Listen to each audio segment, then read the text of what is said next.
tardes. Muchas gracias por acompañarnos en la tarde de hoy. Ya he terminado las clases, ¿no? Por cierto, que la facultad está en época casi de receso. Vamos a tratar hoy un tema que ha aparecido recurrentemente en nuestro Parlamento y que es objeto de debates desde hace muchos años en la Argentina, que tiene que ver con el Tratado de Cooperación de Patentes, y para eso tenemos tres expositores que voy a presentar brevemente enseguida.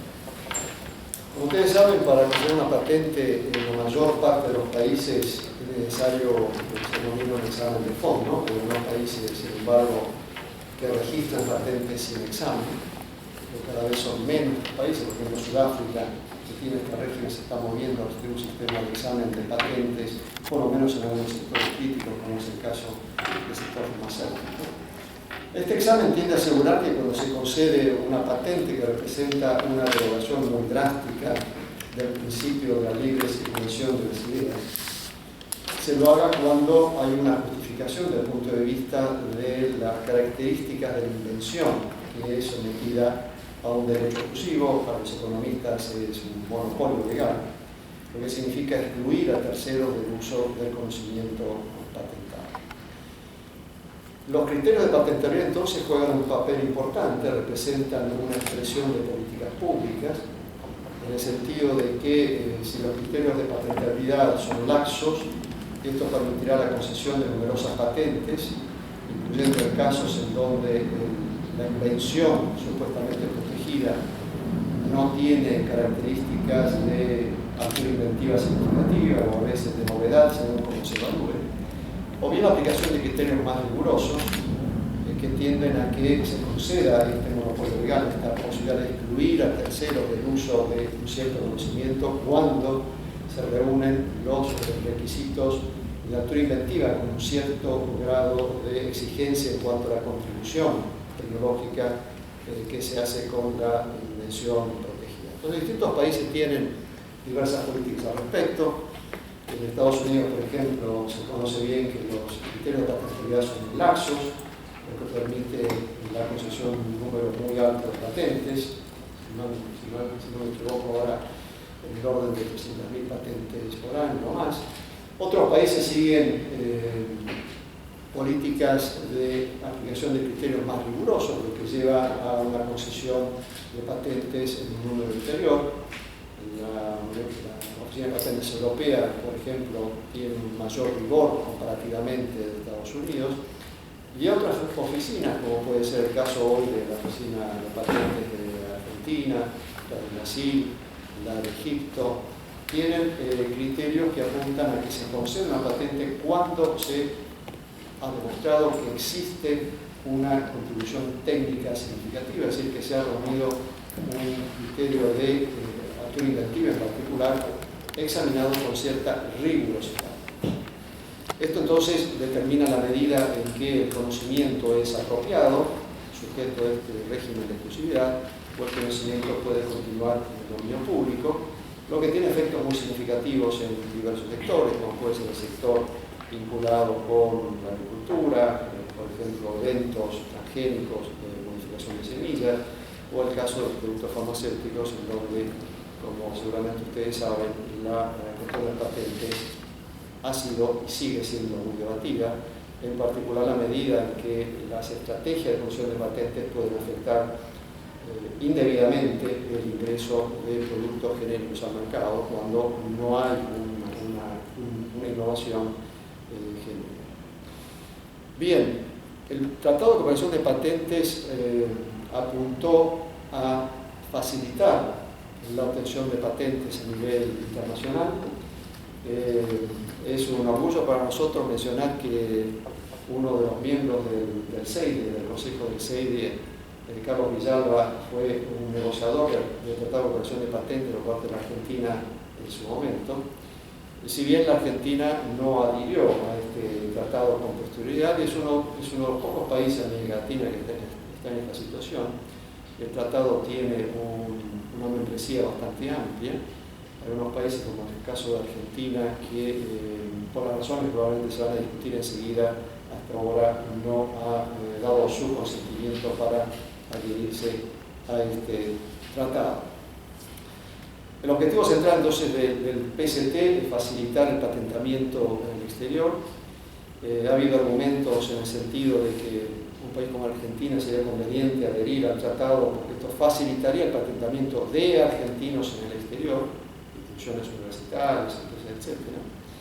Si bien, como seguramente se discutirá, este efecto puede ser muy magro en comparación con el incremento de patentamiento de origen externo que se produciría en el país a partir de una adhesión del tratado. Otro tema que se ha discutido, seguramente nuestros expositores también mencionarán, es la posible influencia que podría tener el examen de una solicitud de patente realizado por una autoridad de examen fuera del país en cuanto puede influir en la forma en que se realiza el examen a nivel nacional, con la posibilidad entonces de que se llegue a un redimensionamiento de la política en el sentido de conceder más patentes de las que lo que sucedería si se aplican los criterios más rigurosos vigentes en la actualidad. El PST es un organismo vivo, hay reuniones con mucha frecuencia de las partes contratantes. En la última que ha tenido lugar hace muy pocos días, por ejemplo, se trató una propuesta en el sentido de que las partes contratantes del PST podrían aceptar a todos los efectos el examen realizado por otra oficina de patentes, propuesta que generó un debate bastante intenso en Ginebra, algunos países a favor, otros países en contra, en particular como consecuencia del efecto que tendría esto sobre la capacidad de las partes contratantes de aplicar sus propios criterios de patentabilidad en el examen de las solicitudes. Entonces, con esta introducción, me permito ya solicitar al primer expositor, doctor Vidaurreta, que inicie su exposición. El doctor Vidaurreta es egresado de esta facultad, ha realizado un máster en propiedad intelectual en Flaxo de Argentina, es investigador principal del CEDI, también docente de Flaxo, es síndico del Instituto Nacional de Propiedad Industrial de la Argentina, y es un miembro importante de nuestro centro, de manera que para nosotros es siempre un gran gusto la posibilidad de presentar al doctor Vidaurreta. Bueno, muchas gracias por esa presentación. Realmente lo primero que quiero decir es que sentado acá al lado del doctor Correa tengo la misma sensación que tienen los chicos cuando se sientan a comer en la mesa de los grandes. Pero bueno, vamos a tratar de hacer lo posible para salir airosos. Lo segundo que quiero decir es que las opiniones que brindan esta conferencia son solamente a título personal y no comprometen al instituto donde trabajo. El estudio del PST indudablemente no puede ser abordado exclusivamente en base a sus normas y propósitos, como generalmente se encara el tema. Eso sería como reflexionar a oscuras. Sin duda, el PST debe ser analizado en un contexto general mayor. Un destacado historiador italiano de la economía europea, Carlo Cipolla, decía que las explicaciones fáciles de complejos fenómenos fascinan a la gente justamente porque son fáciles y por lo tanto cómodas. Y la problemática, por el contrario, irrita. Y sin embargo, la explicación es muchas veces inalcanzable, mientras que la problemática sigue siendo a menudo lo único válido. En primer lugar, es necesario advertir la interconexión que tiene, interdependencia que tiene el tratado con el nuevo paradigma de la estructura del comercio internacional que hoy impera y la exigencia por parte de la mayoría de los tratados de libre comercio celebrados en las últimas décadas de adherir al PST. Ello muestra hasta qué punto estos tratados se centran en cuestiones no vinculadas con el comercio desplazando la vieja idea ricardiana de la limitación de los aranceles para favorecer el libre comercio. A pesar de lo señalado, el marco teórico para el PCT aún no estaría inacabado si no haríamos una referencia a un estudio dentro del contexto del proceso de armonización que han tenido los derechos de propiedad intelectual en las últimas décadas. Y finalmente, es importante, aunque brevemente, medir el impacto o tratar de encontrar evidencia sobre los supuestos beneficios por los cuales se propaga la firma de este tratado.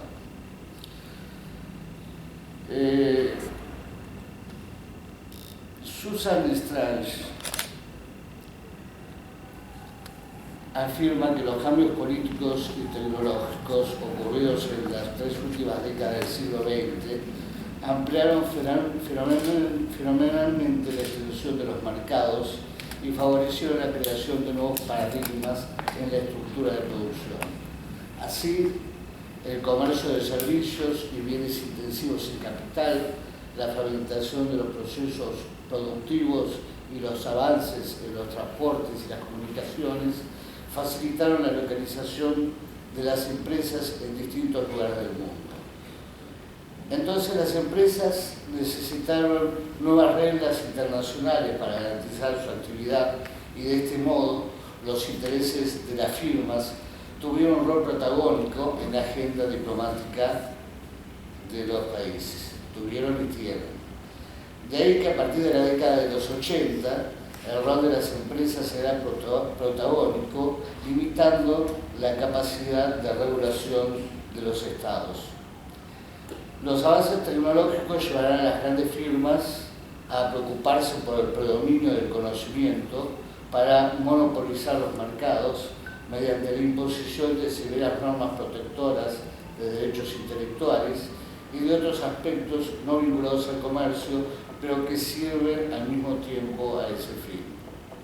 En su libro Estados y Mercados, Susan Strange expuso un marco analítico desde la economía política internacional, sustentado en 4 estructuras: seguridad, producción, finanzas y conocimiento, para determinar quiénes consiguen qué en la sociedad mundial. Una de estas estructuras fundamentales reposa en el dominio del conocimiento, es decir, quienes controlan el acceso al conocimiento y a la información y están consecuentemente en condiciones de definir el tipo de conocimiento necesario. La articulación de la estructura del conocimiento como uno de los 4 pilares fundamentales de la economía mundial ha sido considerado posteriormente por numerosos autores como un aspecto central para estudiar y advertir mejor la importancia de los derechos de propiedad intelectual en el comercio internacional. El nacimiento de un nuevo rol del Estado, que lejos de fomentar la libre empresa, como generalmente se pregona, necesita una alianza estratégica cada vez más fuerte de las empresas con el Estado. Es decir, la disminución de la capacidad de regulación de los Estados a favor de las firmas no implica que las firmas no necesitan al Estado, al contrario, lo necesitan y mucho, pero militando en favor de sus intereses. Deborah Halbert interpreta que, a diferencia de los defensores de los derechos de propiedad intelectual fuertes, Strange sugiere que una estructura de conocimiento basada en patentes perjudica activamente a los países en desarrollo, toda vez que los derechos de propiedad intelectual se convierten en un vehículo para que sus titulares se apoderen del mercado por completo en una economía en red que funciona, según Halbert, como un cartel.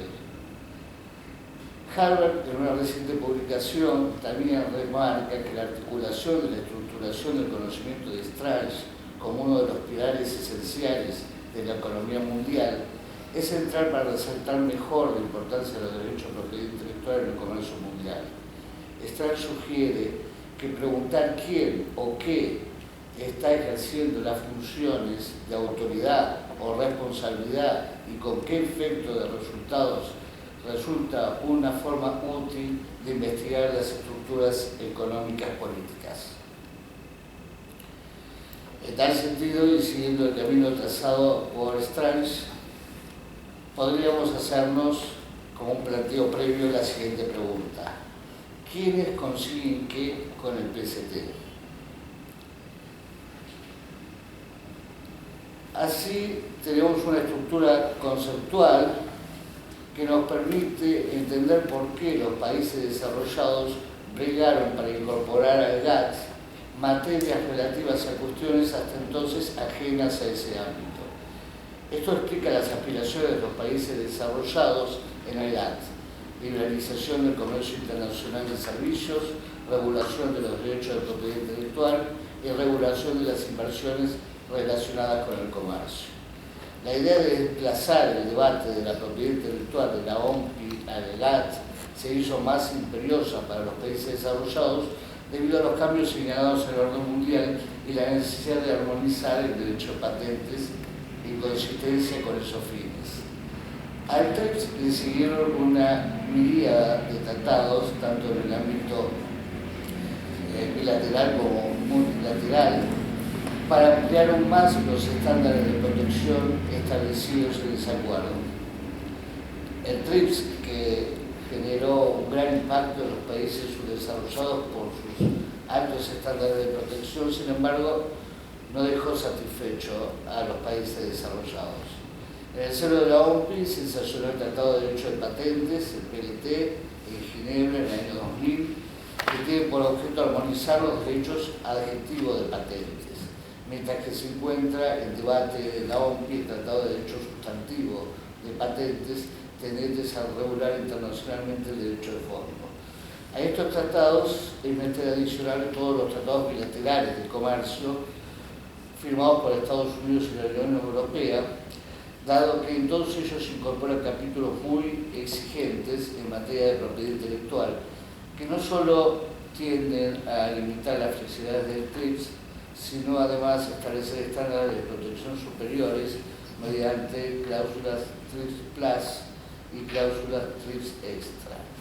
Este proceso de armonización aumentó exponencialmente la cantidad de patentes. En todo el mundo, según un informe de la OCDE, señala que desde principios de los 80, la política de patentes a escala mundial se ha venido orientando hacia un fortalecimiento de los derechos de los titulares de patentes. Como resultado de estas iniciativas, el número de solicitudes de patentes en todo el mundo creció de manera considerable entre mediados de los 90 y hacia la mitad de la década del 2000, y continúa el aumento. El mismo informe sostiene que, por ejemplo, el número de solicitudes de patentes ante la Oficina Europea de Patentes creció como una media del 6% anual durante el periodo 1995-2005, mientras que la Oficina de Patentes y Marcas de Estados Unidos, las solicitudes aumentaron una media del 7% anual. El resultado final del sistema de patentes, como señala el profesor catalán Xavier Seua, también amigo del Seide, ¿no? Ofrece hoy una imagen descompensada en la que la armonización de los aspectos mercantiles avanza de forma notoriamente más rápida que la de las garantías relacionadas con otros valores valiosos para la sociedad, como por ejemplo el acceso a los medicamentos. Efectivamente, el PST, aunque aprobado en 1970, recién a fines de 1990 comenzará a tener aceptación en el Concierto de las Naciones. Hasta 1990 no tenía más que 45 miembros. En el 2000 las partes contratantes ascendieron bruscamente a 108 y en la actualidad lo han suscrito 152 estados. Es indudablemente el tratado más exitoso de la OMPI y es la fuente de ingresos más importante de la organización. En septiembre de 2001, la OMPI aprobó una propuesta de plan llamada Plan de Acción de la OMPI sobre Patentes. Esta iniciativa tenía por objeto la ejecución de un plan para armonizar el derecho de patentes, dándole la máxima prioridad dentro de las tareas diseñadas para la OMPI. El plan busca desde entonces promover la ratificación del Tratado sobre el Derecho de Patentes, la reforma del Tratado de Cooperación en materia de patentes, PCT, y las negociaciones en curso sobre el Tratado de Derecho Sustantivo de Patentes. El PLT fue firmado en Ginebra el 1 de junio del 2000 y a diferencia del PCT, que establece un trámite de patentes paralelo, el PLT busca armonizar el derecho adjetivo de todas las oficinas nacionales de patentes de los Estados miembros. El interfaz entre el PCT y el PLT tiene por objeto que los trámites dispuestos en ambos tratados sean idénticos. Así se han dispuesto normas para que las modificaciones efectuadas al PCT rápidamente se trasladen al PLT. Ello significa al mismo tiempo que los países que adhieren al PCT cada vez tendrán menos argumentos para adherir al PLT, dado que ambas regulaciones se encaminan a una concepción única que en definitiva persigue el diseño de la patente única válida para todo el mundo. El PCT originariamente no tenía este propósito, no tenía como propósito establecer una patente global, y el objeto del tratado era agilizar los procesos administrativos destinados a presentar una solicitud de patentes en diferentes países. Pero los Estados miembros mantenían la flexibilidad para dar forma a sus propias leyes de propiedad intelectual, aun cuando el acuerdo de los ALPIC habían establecido un régimen más uniforme. No obstante, desde el año 2000 comenzó una serie de reformas al tratado, por las cuales va adquiriendo la forma de un tratado de armonización en interfaz con el Tratado de Derecho de Patentes, aprobado en Ginebra, como dijimos. Al momento de debatirse esa reforma, hubo objeciones y debates dentro de la Asamblea de los órganos rectores del PCT. Por ejemplo, la delegación de Colombia señaló que la armonización internacional reforzada en virtud del PCT debería limitarse a los requisitos formales y no abarcar la concesión de derechos sustantivos. La reforma del PCT no debe desviarse de su marco jurídico, es decir, en relación con la presentación de solicitudes internacionales y el establecimiento de informes internacionales de búsqueda y de examen preliminar, así como la difusión de información técnica. A propósito de este comentario, es importante señalar que en la estructura y gobernanza del PCT es muy importante la reglamentación y las directivas administrativas. O sea, un país firma el PCT, pero no sé si ustedes se acuerdan ese cómic que era Pokémon que se transformaba, y entonces hoy se firma un acuerdo, pero ese acuerdo el día de mañana puede cambiar en virtud de las direcciones, en virtud del reglamento y de las instrucciones administrativas. Si bien las reformas a los reglamentos tienen que ser aprobadas por la Asamblea, la capacidad que tienen los países subdesarrollados de imponer su punto de vista tiene todas las dificultades que tienen todos los tratados que discuten la Organización Mundial de la Propiedad Intelectual, el OMC, donde no se vota, sino que se consensúa. Estados Unidos un consenso, Europa otro consenso. En tal sentido, puede observarse que la adhesión al PCT implica un punto de partida para ingresar a un nuevo paradigma del derecho de patentes que traerá necesariamente a la postre la adecuación de las normas de patentes del país adherido a los estándares internacionales promovidos por las grandes empresas. O sea, no es un mero trámite para hacer más rápido y ágil una patente. Quiero hacer un comentario sobre los acuerdos de libre comercio, porque creo que Juan va a dar estadísticas sobre eso. No pocos países han adherido al PCT por exigencias de los países de los tratados de libre comercio. Y es importante advertir que estos tratados de comercio, también en consonancia con este análisis que estamos haciendo, contienen normas que no tienen mucho que ver con la propiedad, con las cuestiones tradicionales de los tratados de libre comercio, que se basaba en el principio de David Ricardo de generar condiciones para expandir el comercio, sino que se incorporan cuestiones que tienen que ver con aspectos que le convienen a los países industrializados para garantizar su estructura de conocimiento. Mientras que el libre comercio puede potencialmente brindar un contexto de éxito para los países, la regulación más fuerte de los derechos de propiedad intelectual beneficia a los titulares de las empresas que son titulares de derecho de propiedad intelectual y a los países donde se hallan estas empresas. De esta manera, la regulación de los derechos de propiedad intelectual en los tratados de libre comercio son convalidados o legitimados por la teoría de la ventaja comparativa y la aspiración de la expansión comercial de las naciones, cuando en realidad la ventaja comparativa no tiene relevancia alguna en su aceptación. Sin embargo, como este acuerdo tiende a ser visto principal y exclusivamente a través de una lente comercial, las tendencias proteccionistas de los derechos de propiedad intelectual y sus efectos son ignorados o minimizados. Por ejemplo, el Banco Mundial, en su informe sobre el acuerdo de asociación transpacífico, no menciona ni una sola línea sobre el capítulo de propiedad intelectual importante que ese tratado contiene.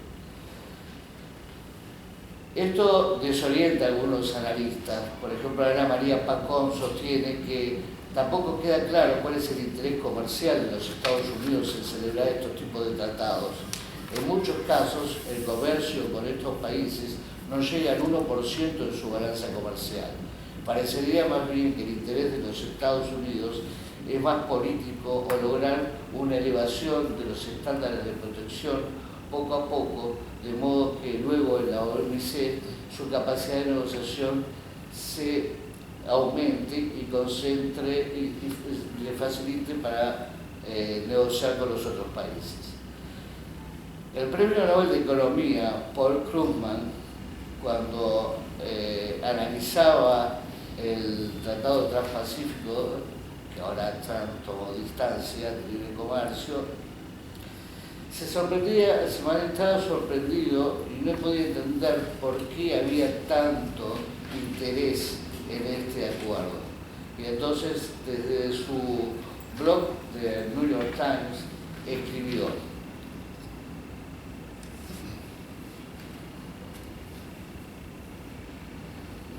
entonces, ¿por qué algunas partes quieren tanto este acuerdo?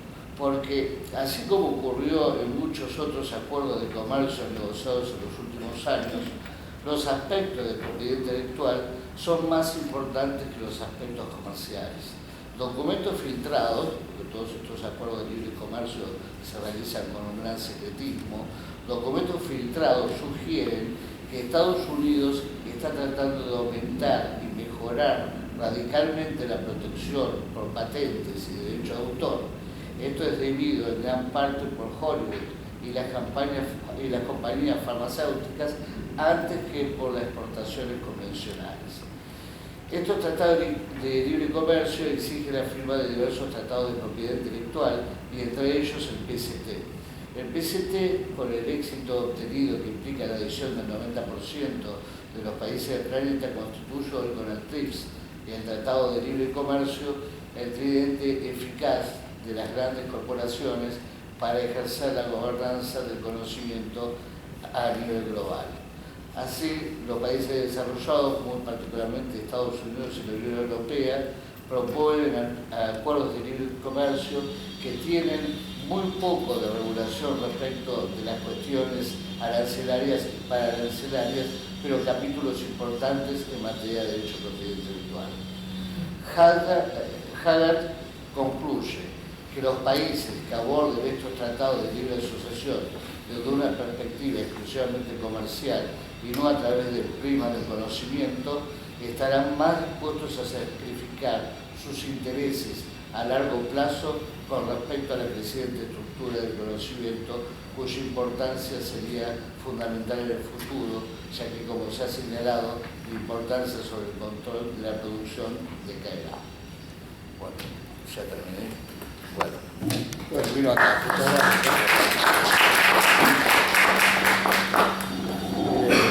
Muchas gracias por esta elaborada presentación. Entonces seguimos con la presentación de Juan Ignacio Correa, que conozco bien.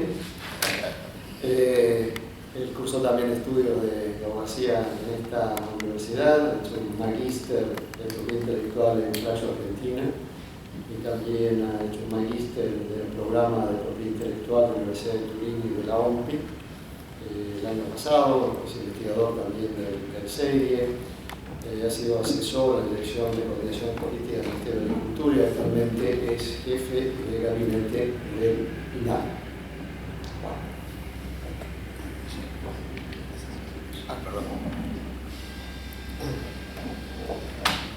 Para comenzar, primero dos aclaraciones metodológicas. Esto es un trabajo que todavía está en proceso, por lo cual varias de las diapositivas, imagino que el trabajo final va a cambiar, así que eso por un lado. Y segundo, bueno, esa es una aclaración y por supuesto esto es una opinión personal. El otro tema es, la mayoría de la información que obtuve es de las oficinas de patentes en las que estoy investigando, de la página de la OMPI, de la base de datos estadística de la OMPI y de las estadísticas de la comunidad. De hecho, este primer cuadro es un cuadro que está publicado en la OMPI, es un cuadro que muestra también lo que, como comentaba Guillermo, el por qué se inicia el PCT, las negociaciones del PCT en el 66.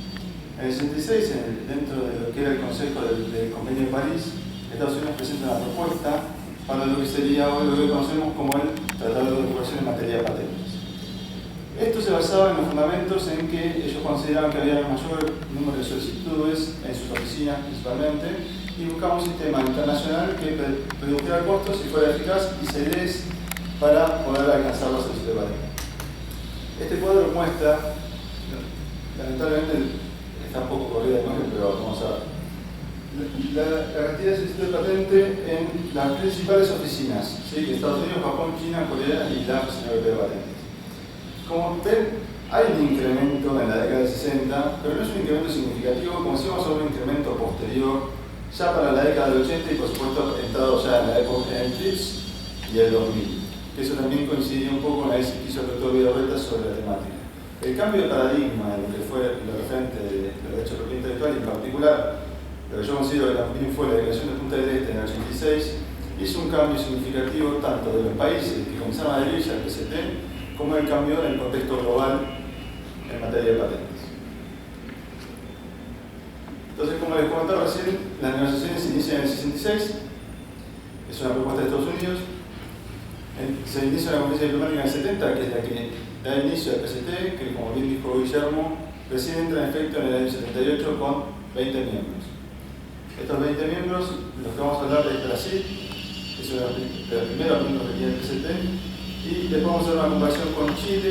Chile ingresó en el PCT en el año 2009. Significa que hay una diferencia significativa entre año y año. Lo interesante es que también, como bien comentaba Guillermo, el inicio del PCT, varias delegaciones, incluidas Estados Unidos, indicaron que esto no era para incorporar normas sustantivas de propiedad intelectual, que esto es un acuerdo de cooperación. Por eso es llamativo también el cambio en el paradigma posterior, con las modificaciones que comentó bien el doctor Vidorreta, y el cambio actual. No solamente fueron, la mayoría de los países desarrollados en ese momento también, creo que fue Suecia, Finlandia y otros países, indicaban justamente que esto no podía ser regulador de normas sustantivas de propiedad intelectual, que el acuerdo era solamente un tratado de cooperación para buscar un sistema eficaz y que incorporara rapidez en el trámite de la solicitud. De hecho, Brasil hace un comentario en la conferencia diplomática respecto de la transferencia de tecnología y la importancia que esta tenía para los países en desarrollo. Ahora, como vamos a ver, hay dos objetivos principales supuestamente en el PCT. El primer objetivo es la simplificación y reducción del costo en trámite de solicitud. Y el segundo, que está dentro del preámbulo, es el progreso de las ciencias y la tecnología y el fomento económico y tecnológico de los países en desarrollo. La pregunta que tenemos que hacer es si estos objetivos del PCT se cumplen o no. Yo entiendo que se cumplen parcialmente, pero estoy todavía viendo si llego a esa conclusión. En esto es interesante dos comentarios que se hicieron de delegaciones y de países miembros del PCT dentro de la OMPI respecto de los costos del trámite de la solicitud dentro del PCT y de la posibilidad de los países en desarrollo de acceder al sistema. Dos documentos que acá están bien marcados es el PCT-WG 314, estos párrafos. Varias delegaciones indican todavía que los costos del PCT aún significan una barrera de ingreso a los países en desarrollo. ¿Y qué es lo que ocurre también con el PCT? Este es un documento, Carsten Fink, que es el titular del Buró Internacional, entiendo, indicaba que el 70% de los fondos de la OMPI provienen del PCT. Entonces, la modificatoria o la reducción de costos para que los países en desarrollo, o en este caso las pymes, universidades, centros públicos de investigación, accedan al PCT, significaría una reducción de los costos de ingresos propios de la OMPI para otro funcionamiento que tiene. Esto está en un documento del 2009. Es el PCT-W610. Por eso es interesante también ver que el PCT no solo financia, no solamente es un sistema donde los países miembros acceden y tienen subsidios, sino que es parte del financiamiento propio del sistema y de la OMPI. Entonces, eso es un tema también interesante. Las principales oficinas de patentes, por supuesto, tienen una carga muy distinta a la carga que tiene una oficina de Latinoamérica de un país en desarrollo. Como vemos, más o menos, entre el 85 y el 2007, esto es una estadística del Banco Mundial, tanto la oficina europea como Japón como Estados Unidos estamos hablando de arriba de 35.000 y 50.000 solicitudes de patente, que es una carga y se entiende también el sistema. Ahora, cuando nosotros vemos, lo comparamos con Brasil, Grecia o México, no superan las 700 solicitudes en el mejor año, ¿sí? Estamos hablando de 2013 en ese caso. Entonces, hay una disparidad entre las solicitudes que ingresan de los países desarrollados como de los países en desarrollo. Y eso también es un tema relevante a la hora de analizar cuál es el funcionamiento del PCT en materia no solo de los objetivos, sino también de los beneficios que esto traería para los países en desarrollo. Esto es una estadística similar, con más oficinas seleccionadas. Como vemos de nuevo, no hay un incremento. Esto está sacado específicamente de la estadística de la OMPI. Y vamos a lo que comentaba Guillermo Ibarreta. Hoy el PCT tiene 152 miembros, empezó en el 78 con 20 miembros, y como vemos después no hay un mayor incremento durante los años, hasta el año 91, donde ingresaron 13 miembros. Esto ya estamos ingresados en la negociación de la Ronda de Uruguay, posterior a la declaración de Punta del Este, y donde ya la propiedad intelectual tenía un rol dentro del comercio. O sea, el cambio de paradigma también se ve reflejado en cómo los miembros fueron ingresando al PCT. Y eso creo que también sustenta un poco lo que vos decías, y la teoría. Y como vemos después, hay un incremento de inercia que es constante también, hasta ya entrar al 2010, donde 2005 para adelante, donde vemos ya que vuelve a los parámetros anteriores a la década del 90. ¿Qué tipo de países son? Originalmente eran más países desarrollados que en desarrollo, de nuevo, hasta la década del 90. También es interesante y curioso que los países menos desarrollados sean parte del PCT cuando su carga o el ingreso de solicitudes de patente que tienen sus oficinas a veces es de 70, 90, 100 en un año. Entonces, es interesante ver cómo con los acuerdos de libre comercio, que es lo que vamos a ver en la próxima diapositiva, tanto los Estados Unidos como Europa incorporaron la cláusula PCT en países menos desarrollados, donde mismo el mercado indica que no va a haber mayor solicitud, porque lo que tiene el sistema PCT, que también es demostrable con las estadísticas de la OMPI, es que más allá de que seas parte o no, si hay un mercado, vas a tener solicitud de patente. Si no hay un mercado, no va a haber ingreso, no va a haber mayor ingreso de solicitud de patente. Después, cuando comparemos Chile y Brasil, vamos a ver que la diferencia de mercado también cambia en la cantidad de ingresos que vos tenés o que tiene el país en solicitudes.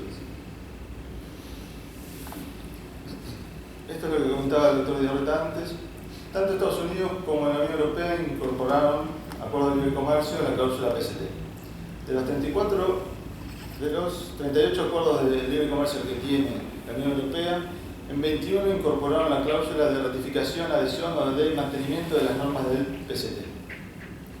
Lo mismo ocurrió con Estados Unidos, de que de los 14 acuerdos de libre comercio que tienen, 12 incorporaron la cláusula PCT. Esta información está directamente sacada del USTR y de la Comisión Europea de Comercio.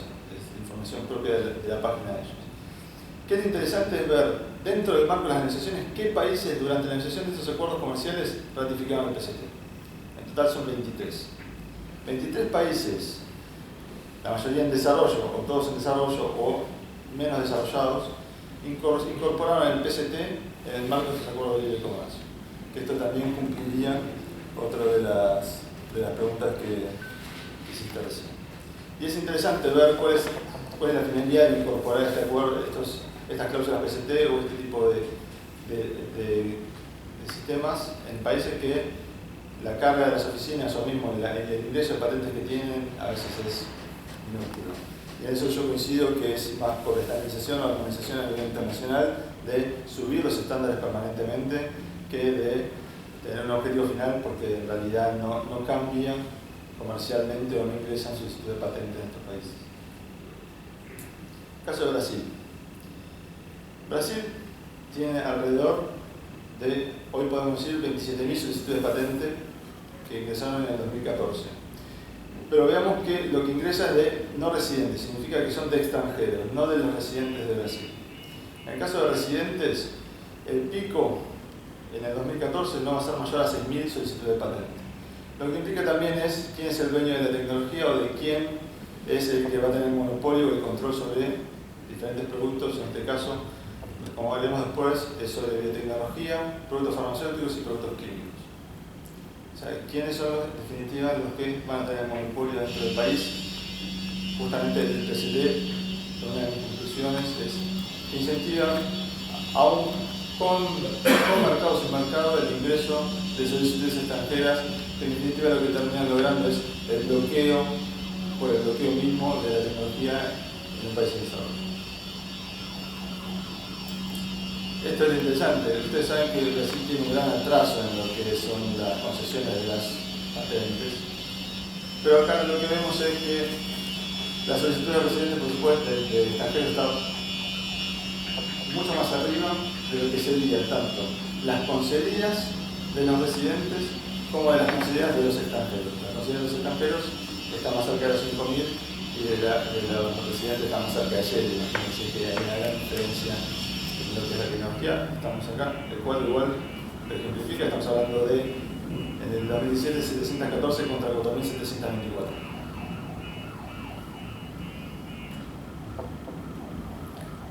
¿Qué ocurre en campos como la biotecnología, los productos farmacéuticos, la química agrícola o los polímeros? Esto es la información propia de la OMPI. Y como vemos, dentro de los extranjeros, el flujo de solicitudes es mucho más alta a través del PCT y de lo que ingresa en fase nacional que de las solicitudes residentes. Esto toma tanto lo que es PCT como aplicaciones de patente directas. Entonces, no solo es lo que entró por fase nacional, lo que entró por el sistema internacional, sino también lo que entra por la propia oficina de patentes. Como vemos, hay una gran diferencia en lo que ingresa de un nacional como de un extranjero. ¿Y quiénes son los principales solicitantes? En este caso vemos que son dos universidades, Whirlpool, con un total de 79 en el 2017. Estas 5 son las principales solicitantes de patentes de Brasil. 4 con 40 en el 2011, perdón, 2017, y 2 en el 2011. Lo que sí vemos es que hay un incremento de utilización del sistema por parte de firmas nacionales y de universidades. Pero ¿qué pasa cuando comparamos, por ejemplo, con los 5 principales de Estados Unidos? O Francia, que también es un país desarrollado y que tiene un flujo de solicitudes interesante. De Francia no va a haber. Perdón, esto se dice anterior al partido, no puedo evitarlo. Estados Unidos en el 2007 introdujo los 5 primeros 8.653 patentes. Francia 1.400, significa que es un 16% de lo que introdujo Estados Unidos. India, que es también un miembro activo y que incluye grandes solicitudes de patentes, 206. Y Brasil 79. Lo que esto quiere marcar es la disparidad del sistema entre los países desarrollados y los países en desarrollo. ¿Y cuál es la utilidad que le va a dar el país en desarrollo a la hora de ingresar al PCT? ¿Cuál es su conveniencia? ¿Y para qué lo va a utilizar? Porque si lo va a utilizar solamente para que ingresen mayor cantidad de solicitudes extranjeras y presentar al año 79 solicitudes, ¿cuál es la conveniencia que va a tener un país como Brasil en eso? En el caso de Argentina, yo recuerdo que el número era mucho más bajo. Creo que el CONICET era el único que hoy estaba utilizando el PCT a través de oficinas en otros países, pero después empresas privadas argentinas no incorporaron solicitudes de patente a través del PCT. Bueno, pero no lo hicieron tampoco a través de una oficina. El caso del CONICET lo utilizan a través de Estados Unidos y Europa. Ellos tienen patrocinio, tienen abogados tanto en Estados Unidos como en Europa y utilizan el sistema PCT a través de sus representantes legales. Empresas nacionales que podrían utilizar lo mismo, el único caso que recuerdo creo que fue Biocidus, hace muchos años, por una solicitud PCT. Chile. El caso de Chile es, a mi entender, Chile ingresa en el PCT en el 2009, Chile ingresa en el PCT en 2009 y lo que vamos a ver con Chile en comparación con Brasil es que su nivel de solicitud de patentes es mucho más bajo. En los residentes estamos hablando de picos de 500 solicitudes y en el caso de los extranjeros, salvo en el caso del 2010, que lo tengo marcado en particular, entiendo que como ratifican el PCT en el 2009 habría que ver cuál fue la transición en este caso para que el número fuese tan bajo, porque los números por lo general están arriba de 2.000, 2.700 solicitudes por año. Yo imagino que la ratificación del PCT en el 2009 influenció este número. Pero cuando vemos el caso de los extranjeros por PCT, vemos que Chile utilizó el sistema PCT en un máximo de 33 solicitudes en el 2016, una solicitud en el 2010 y 18 en el 2013, mientras por parte de los extranjeros significa que solicitudes de patente que fueron recibidas por la oficina de Chile, estamos hablando de 2.300, 200 en el caso 2010, que es como vieron que cayó, o 2.190 en el 2011. De nuevo, refleja la disparidad que tiene el sistema tanto para países en desarrollo como desarrollados.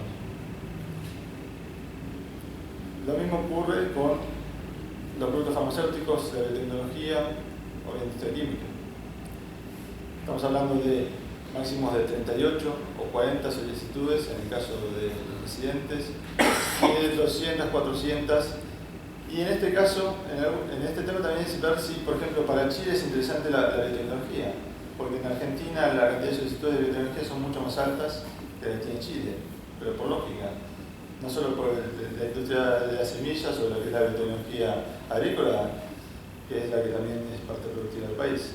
Entonces, el mercado también influye en las solicitudes que van a ingresar a los distintos países.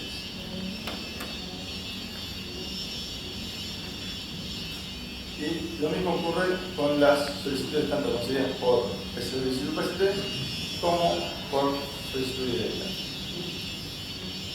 Por PCT, por supuesto, va a ser mucho más bajo porque uno estima que el chileno va a ir a pedir la solicitud directamente a Chile y no va a hacer el ingreso a través de una solicitud internacional en una oficina distinta a la de Chile.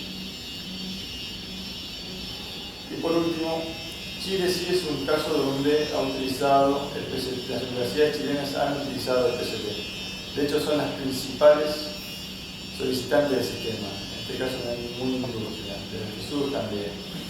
La OMPI publica anualmente un listado de los principales solicitantes del sistema.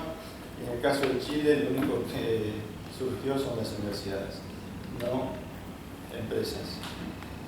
Eso es interesante ver también quiénes son los usuarios del sistema en este caso.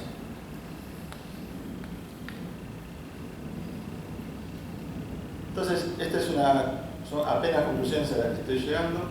Como bien dijo Guillermo, tiene una gran cantidad de miembros, pero usado plenamente por pocos. El PCT no es un sistema que lo usen en su totalidad todos los miembros. En particular, universidades, centros públicos y pymes no son grandes solicitantes. Esto está demostrado también por la cuenta de la OMPI y el intento de reforma que propuso Brasil. Brasil propuso una modificatoria del sistema y una reducción en tarifas para pymes y para centros de investigación, de los cuales es una propuesta que tiene 9 años o 10 años y todavía no ocurrió nada. Los acuerdos de libre comercio influenciaron el ingreso de países al PCT. Como ya creo que ha sido más que repetitivo, en los casos de la inclusión del PCT introdujo un mayor número de solicitudes extranjeras y el pico de ingresos ocurrió durante la negociación del TRIPS y el inicio de la OCDE. Muchas gracias.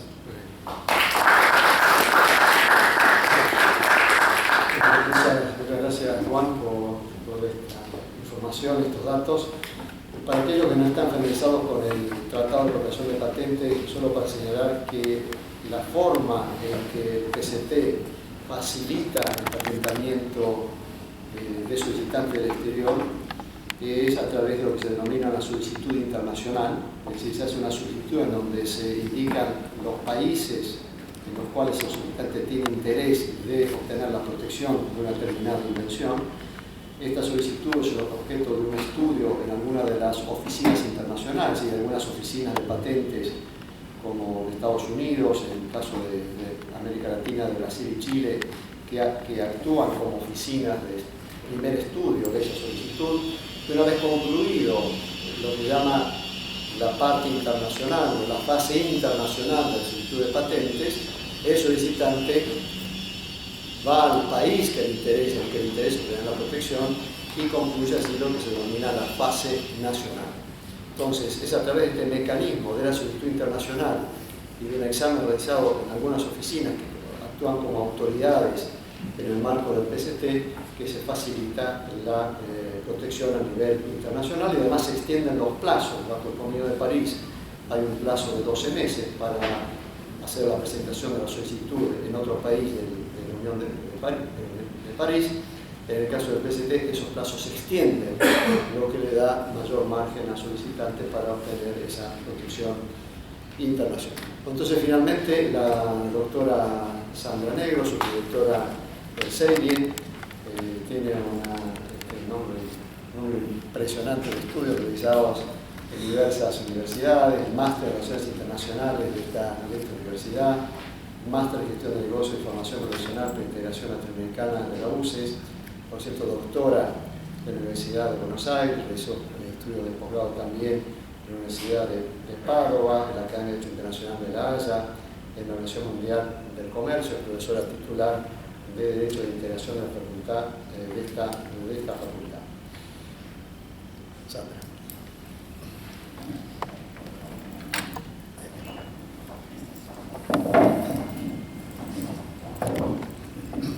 Buenas tardes a todos. Yo me voy a referir al tema de reservas en el marco del tratado PCT. Primero, una consideración general sobre el tema de reservas. Cuando se empieza a negociar el tratado, a mitad de los años 60, en forma coincidente se negociaba en el ámbito de la Comisión de Derecho Internacional lo que sería luego la primera convención en materia de tratado. Y en esa convención se incluirá para el año 1969 un régimen general en materia de reservas. Por así decirlo, el Tratado PCT innova en forma simultánea a la labor de la Comisión de Derecho Internacional en cuanto a incluir una prescripción en materia de reservas. Las reglas generales de reserva básicamente tratan de declaraciones unilaterales acerca de modificar o excluir los efectos de disposiciones de una o varias del tratado. Esto, en esa década, en los 60 y en los 70, A nivel internacional se privilegiaba el principio llamado de integridad de los tratados, o sea, no se habilitaba la realización de reservas. Había una tendencia desarrollada desde el derecho latinoamericano a nivel consuetudinario que habilitaba la formulación de reservas. Pero esta no era la pauta a nivel general.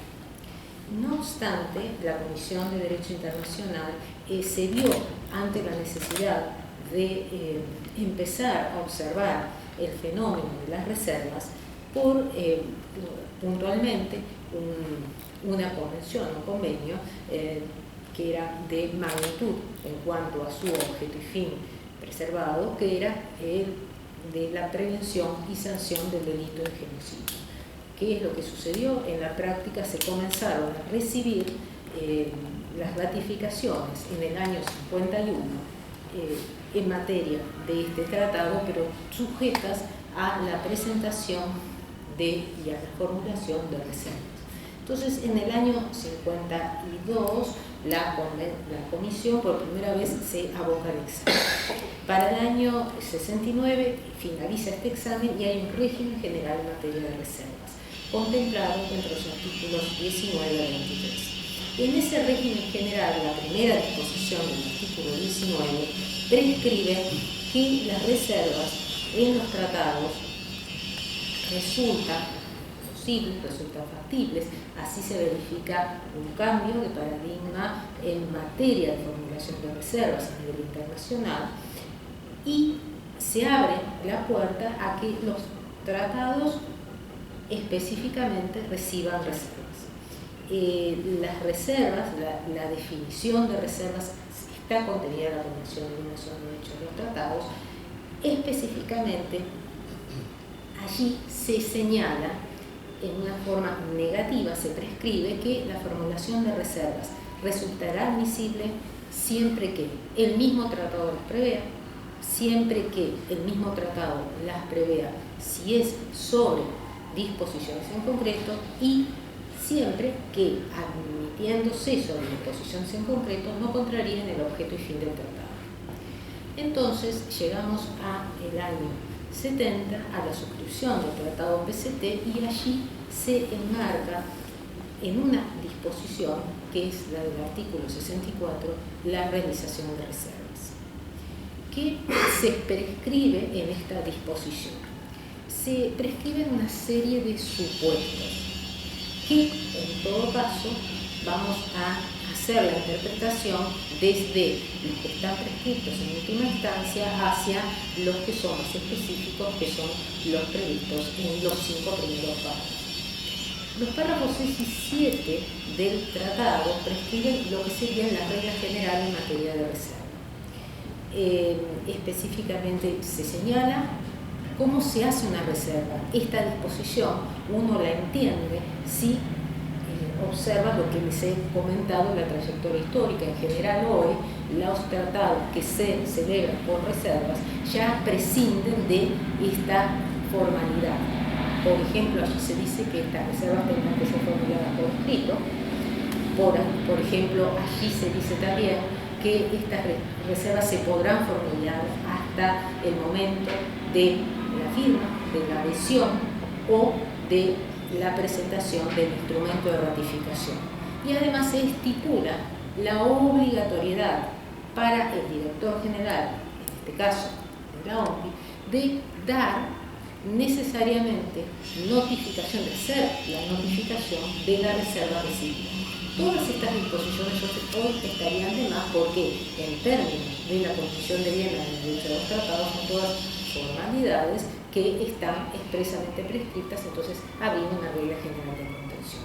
La Convención de Viena, más allá de haberse celebrado, haberse concluido prácticamente un año antes, la Convención de Viena se celebra y se concluye firmándola el 26 de mayo del 69 y el Tratado del PCT se firma el 19 de junio del 70, o sea, prácticamente con un año de diferencia. La diferencia es que la Convención de Viena no va a entrar en vigencia hasta el año 80. Entonces, estas que eran las reglas sustantivas y las reglas adjetiva en materia de reservas, tuvieron ese interregno toda una, en el caso de estar prescriptas, tendrán una legislación en el marco de cada tratado. Por eso las disposiciones del artículo 67. Hoy podríamos interpretar de forma amplia que cualquier reserva formulada en PCT tendría que estar regida a la luz de las disposiciones generales en la materia. Dicho esto, ¿cuáles reservas pueden formularse al Tratado PCT? El Tratado PCT en los 5 primeros párrafos prevé distintas posibilidades. La primera es una exceptuación al capítulo segundo. El capítulo segundo específicamente es aquel que se refiere al examen preliminar y específicamente está previsto en el examen preliminar internacional. Allí se prevé, a través de 2 disposiciones distintas, que las excepciones podrán hacerse acerca del carácter confidencial del examen preliminar internacional o acerca de los artículos prescritos, los artículos 39 y 40, o sea, la copia, traducción y tasa de oficinas elegidas y el retraso de examen y tramitación nacionales. Esto por una parte. Obviamente estas disposiciones van a tener un correlato en la lógica del tratado que explica o se explica a la luz de digamos, del contexto en el cual fueron negociadas y sobre todo en un contexto en el cual no, digamos, lo que se buscaba era impactar a través de las 2 diferenciaciones que preveía ese tratado, o sea, la búsqueda de patente y por otro lado el examen preliminar. Entonces, en el marco del examen preliminar es donde están prescritas las excepciones y a las cuales podrán hacer uso los distintos estados. Luego existe ya en el marco del párrafo 5 una excepción de carácter general referida a la solución de controversias. La referencia a la solución de controversias específicamente deja abierto por parte de los estados 2 vías que estaban previstas en el tratado. Una es la vía de negociación directa para cualquier controversia que se planteara entre las partes del PCT para resolverla, o la segunda es insta a que las partes dirimirán la controversia ante la Corte Internacional de Justicia. La Corte Internacional de Justicia, allí se dice, se tendrá que arreglar específicamente la controversia por lo mandado, lo estatuido justamente en el Estatuto de la Corte Internacional de Justicia. Efectivamente, sobre esta prescripción es donde se han verificado el mayor número de reservas en términos del PCT. O sea, si nosotros vemos, creo que estaba en la última tabla del PowerPoint, ustedes van a ver allí que hay un número bastante importante de estados. Es la última diapositiva de toda la pasada. Sí, es la última y la última. Bueno, había un cuadro que está sacado de digamos, de la página de la OMPI, y allí se visualiza que en el 64.5 existe, digamos, el mayor número de estados que son países de ex integrantes de la Unión de Repúblicas Socialistas Soviéticas, y por parte de América Latina están 4 países contemplados, que son Chile, Cuba, San Vicente y las Granadinas y Santa Lucía. Estos son los únicos 4 estados que han hecho una reserva sobre el tema de la competencia del recurso a la negociación o, en su defecto, la Corte Internacional de Justicia. Un último tema que me parece que resulta importante señalar es que específicamente este tratado fue enmendado en una oportunidad y modificado en otras 2 oportunidades. En estos casos, 79, 84 y 2001, no hubo modificaciones específicamente sobre el tema de reservas, o sea que esta disposición se mantiene en el formato inicial.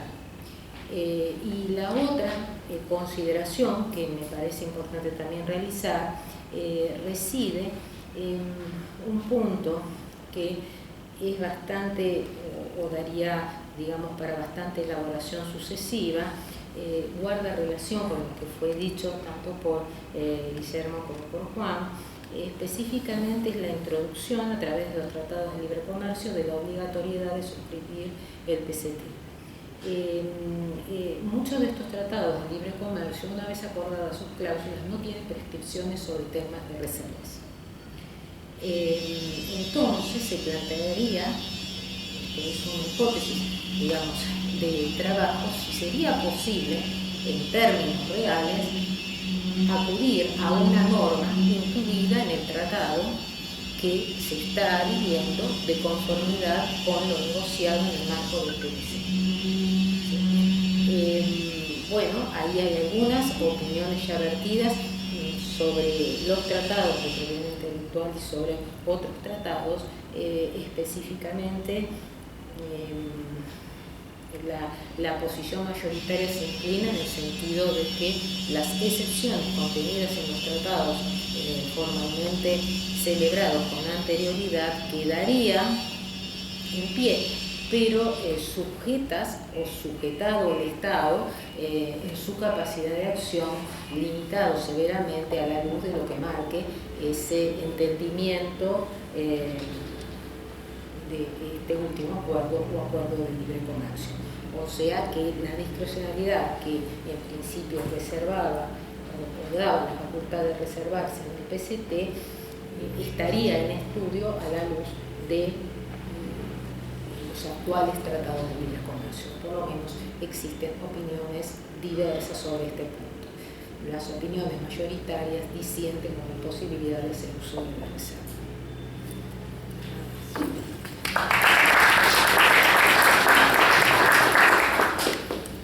Muchas gracias, Sandra, por tan detallado estudio. Naturalmente tiene particular importancia para los países que no son todavía partes contratantes del PCT, si decidieran hacerlo. Es de gran utilidad conocer qué grado de flexibilidad ofrece el PCT en términos de posibles reservas. Lo que acaba de ser verificado entonces muestra que el margen de flexibilidad es bastante limitado, aunque ha sido utilizado mayormente en relación con la cláusula de competencia de la Corte Internacional del Justicia.